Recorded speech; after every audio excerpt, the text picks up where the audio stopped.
So it's interesting to me in a good way that you guys are doing this big stadium tour, kind of not long after you just did the big one you came off of with Motley Crue, because it's kind of been in the news lately that all these big artists are having trouble selling tickets. I mean, really big artists like, Bad Bunny, Jennifer Lopez, the Black Keys, and yet you guys put butts in seats consistently. You do not have trouble selling tickets from what I can tell. So like, what do you think is your secret that you can keep on touring and just consistently draw these big multi-generational crowds?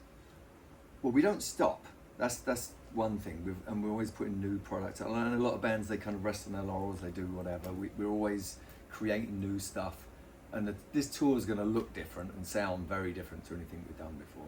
So we keep raising the bar. So hopefully, and it looks like some people are paying attention, because every time we go out there, they go, "What? Just saw you, it was better than you ever were before." So you keep that momentum going. Tell me about the surprises or how it's going to be different. Then they wouldn't be surprises, would they? Can you give me some hints? Fair enough. But No, how are you? We've done this dance, haven't we? Are you going to mix it up in terms of like maybe do some deep cuts or? It is the 40th. Yeah, it's the 40th anniversary of Pyromania, with the slight pandemic delay. So we're gonna kind of lean heavy on the Pyromania album on this tour. A little bit. We've got the one new song. This is gladdening news to my heart. God, Photograph is one of my favorite songs of all time. We can just talk about that. We're not playing that one. No. Yeah. We'll get on the rest of it. That's the surprise. No Photograph. Can we talk a little bit about that? I remember it's such a core memory for me when that song was on MTV, like just the very beginning, the chords and like the slow motion intro, because at that time, I mean, there were a lot of British bands on MTV, but like most of the newer British bands that they were playing on MTV were synth pop bands. You were kind of one of the few like new hard rock bands they were playing. You kind of embraced the MTV thing pretty early on. Yeah, it embraced us, one of the two. We were really lucky because MTV started, I think it was my birthday, 1981, wasn't it? It was August the 1st, 1981, was when and the first video that they played, ironically, was Video Killed the Radio Star. Yeah. And they didn't have many videos. And we'd shot 3 promo films for 3 of the songs on High and Dry. Yeah. And they had them. So, they didn't have millions of videos to pick from. And they started getting light rotation because of the limited amount of videos they had. But Bring On the Heartbreak started getting a lot of traction, and it was then getting requested on radio, and then it was getting requested again on MTV. It was like tennis, And all of a sudden, while we were making Pyromania, we're getting reports back from America that this album called High and Dry, which had kind of stalled at about 250,000 sales. Which back then was not, now everyone would be stoked to have that. Absolutely. But it had gone gold, while we were in the studio making the follow-up. And it's like, so it's like there's a momentum there that we can build on. And we were really lucky to get David Mallet in as a director. And we shot the videos. And we were still making the album. We just took Phil's birthday and Sav's birthday off in December to shoot these videos at the...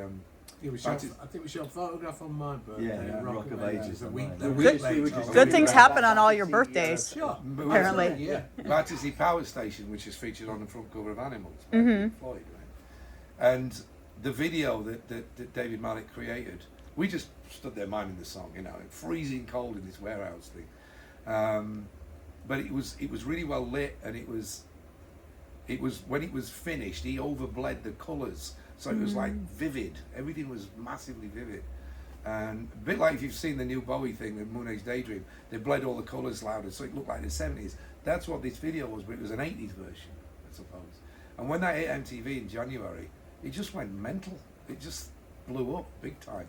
And we were just getting ready we were rehearsing for the British tour, and we were getting messages, slow-mo messages in those days, telexes and phone calls, saying that it's getting a lot of traction on radio. And by the time we got to here, got into the States, Billy Squire, was that April or May? April. Was it April? It was already a hit. It was getting played everywhere. Did you pick David Mallet because he'd done a lot of Queen videos? I think actually he picked us. Yeah. Honestly, we were so focused in finishing the album and stuff, whether management at the time managed to get him involved or whether there was a line connection somewhere or influence along the course. Yeah, I mean, he was one of the great directors of his time. So it was like, Absolutely, yeah. Well, we can, He was all over MTV in Yeah, '83, wasn't absolutely. he? Duran, Yeah. Bowie, Yeah. us, It we was- had no reason to look elsewhere. I mean, that was it. It was like he was the guy. Yeah. But it's interesting because Pyromania is so associated with the early MTV era, where a lot of your peers at that time still kind of skeptical, like, music videos, what's this? Peers or the generation below us, yeah. I mean, we've discovered, or we were hearing stories at the time, that a lot of bands that were popular in the 70s, that were similar kind of music to us, were like, what do you have to make these video things for? We didn't have to do this in the 70s. Well, you didn't have MTV in the 70s. So they would make these videos reluctantly, and we would be looking at them going, they didn't want to make that video, did they? Absolutely. They looked really uncomfortable. Whereas we were new to this and we were younger. So it's like, we were only on our third record, which hadn't even come out. And he's like, okay, darlings, we're going to get all these girls and put them in these cages, Yeah, it was the 80s. It was the time. What are you going to do? What are you going to do? And you guys are going to play on this grid, and there's going to be these lights coming through, and it's going to be, darling, it's going to be amazing. And we would like, okay, and it's like, just throw the shapes, just look like you mean it, And I think the difference is a lot of those bands that were maybe having big hits in 77, 78, 79, they were like, they didn't mean it. And you can tell when you actually see it back, it looks a bit sad. We were young enough to just embrace all this new technology and the video era. It was all exciting for us. It was not like we didn't feel alienated from it. It was like, yeah, this is the next stage. The only band from before us that really totally embraced it and actually went way beyond was ZZ Top. Oh, yeah. They were fantastic because all you think now, if you just close your eyes, what do you think? You think fancy cars and furry guitars that spin. And the girls. Beards, sunglasses. And the odd the Eliminator girls. But they really went tossing for you it. the keys. Other than that, the ones that you stand out, like Michael Jackson, who was just becoming a solo artist at that stage, it's a few years maybe, and Duran, they really, and the Police, they really went for, clever videos. It's interesting you mentioned Duran Duran, because when I was talking about how Def Leppard can still put butts in seats, I think it's because you have a really big female fan base, and female fans, I am one, they're loyal. They buy the merch, they'll go on the cruise, they'll do it all. And, Duran Duran got this as well. Like when a band has this we could talk about this all day, we don't have time. But like when a band has a lot of female fans, sometimes they don't get the critical respect, or at least certainly in the 80s it was that way. No, it's the same in the 70s. We would never, in our playgrounds at school, admitted to liking David Essex or David Cassidy or any of these things, artists that were just female, Bay City Rollers. Even if you liked one of their songs, you go, oh no, I'm having some of that.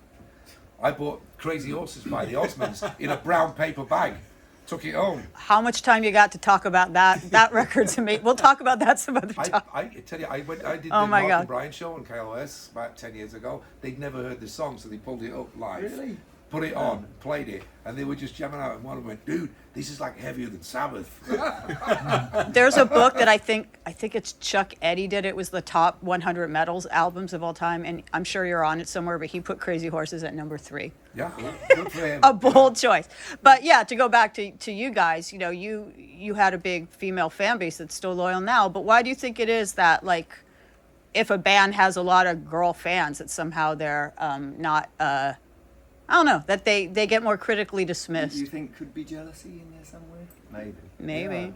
Maybe they were just wondering what their girlfriend wants to do with one of us if they give them the chance. Not so much now, back then, now we just polish their cars or something and cut the lawn.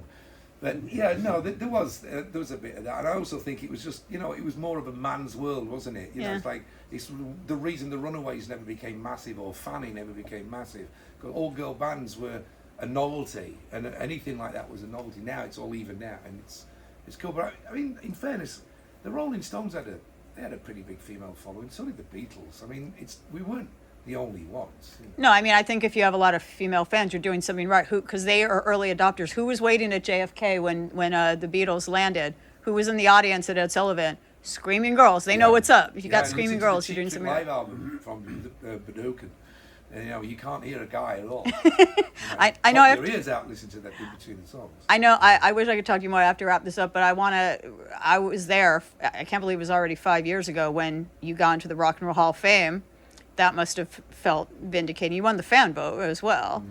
I'll leave with this last thing. Now that you all get to vote in the Hall of Fame, we have a lot of rock people getting in this year, but which is great, Peter Frampton and people like that. But who do you want to see in the Hall of Fame that isn't in yet?